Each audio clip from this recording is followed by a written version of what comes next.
जय सिया राम। बहुत सारे लोग श्री रामचरितमानस का पाठ करते हैं। अद्भुत है श्री रामचरितमानस। कुछ जिज्ञासाएं सामने आती हैं कि श्री रामचरितमानस का पाठ हमें कैसे करना चाहिए। पाठ तो आप जैसे भी करें वो सब फलदायी ही है, लेकिन इसकी कुछ विशेष विधि है। उन विधियों को हम जान लें तो फिर इसका फल हमें ज़्यादा प्राप्त होता है और विधिपूर्वक करने का अपना एक अलग महत्व भी है। श्री रामचरितमानस में जो चौपाइयाँ हैं, जो मंत्र हैं, वो अद्भुत हैं और ये ऐसा ग्रंथ है जिसके बारे में गोस्वामी तुलसीदास जी लिखते हैं कि रचि महेश निज मानस राखा, पाई सुसमऊ शिवासन भाखा। ऐसा है ये जिसको रचने के बाद भगवान शिव ने अपने हृदय में रखा था, यानी इसकी रचना भगवान शिव ने स्वयं की है और इसको अपने हृदय में धारण किए रखा। और पाई सुसमऊ, उचित अवसर देख करके कि अब उचित समय आ गया है, उन्होंने शिवासन भाखा, माँ पार्वती को ये कथा सुनाई। माता पार्वती पहली श्रोता है श्री रामचरितमानस की, तो भगवान शिव ने माँ पार्वती को ये कथा सुनाई। तो बड़ा अद्भुत है, इसकी महिमा अनंत है। इसकी महिमा शब्दों में बयान नहीं किया जा सकता, इसका बखान नहीं हो सकता। आप जो चाहते हैं सब श्री रामचरितमानस आपको दे देता है। प्रभु राम के पावन चरित का गुणगान इस ग्रंथ में किया गया है। प्रत्येक कांड की अपनी एक अलग महिमा है। सुंदर कांड में जाते जाते अतुलित बल के जो धाम है, श्री हनुमान जी की चर्चा उसमें होती है, उनकी लीलाओं का वर्णन होता है। इसलिए अगर आप श्री रामचरितमानस का पाठ करते हैं तो ये अति उत्तम है। प्रतिदिन जब आप पाठ करें तो कुछ नियमों का पालन कर लें तो ये और अच्छा रहेगा।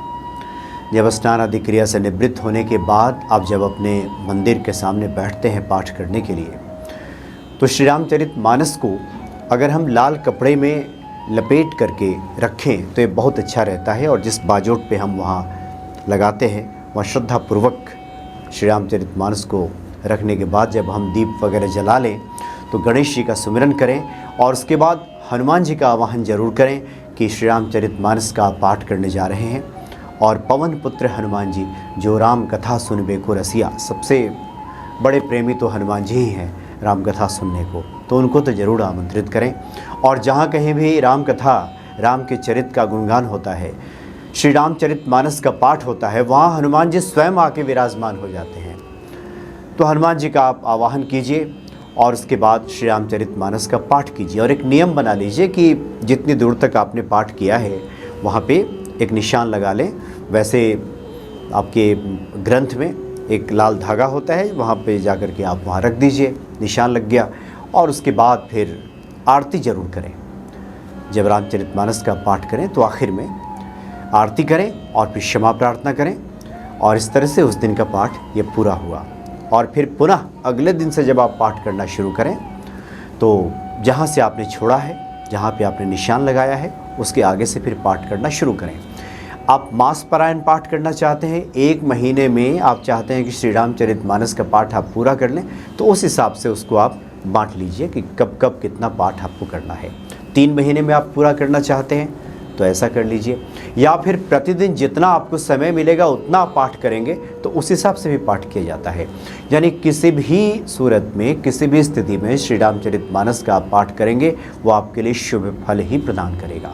सबसे अच्छी बात होती है श्री रामचरितमानस के पाठ में कि जो व्यक्ति इसका पाठ करता है, एक तो स्वयं वो सुसंस्कारित होता है, क्योंकि प्रभु श्री राम के पावन चरित का, मर्यादा पुरुषोत्तम के इस पावन चरित का जो व्यक्ति गुणगान करता है, उसका पाठ करता है, श्रवण करता है, उसके घर में भी एक संस्कार देखने को मिलता है, सुसंस्कार बढ़ता है। घर में किसी प्रकार के कलह नहीं होता, आर्थिक समृद्धि आती है, धन धान्य से घर भर जाता है, क्योंकि साक्षात महालक्ष्मी की कृपा उस घर में प्राप्त होने लगती है।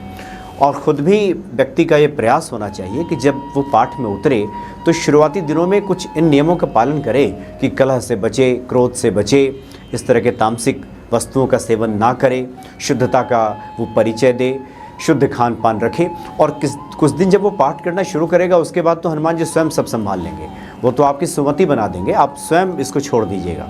लेकिन शुरुआती दौर में थोड़ा इन नियमों का पालन करें, उसके बाद फिर तो रास्ता स्वयं अग्रसर हो जाएगा। फिर किसी को कुछ बताने की आवश्यकता नहीं होगी। हनुमान जी स्वयं प्रेरणा देना शुरू कर देंगे और जो घर है धन धान्य से भर जाएगा, जीवन मंगलमय हो जाएगा। क्योंकि मंगल मूर्त हनुमान जी जिस घर में विराजमान होकर राम कथा का श्रवण करेंगे, उस चरित्र को सुनेंगे, उस घर में तो मंगल ही मंगल होगा।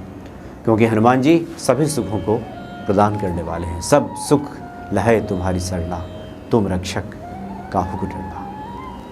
जय सिया राम।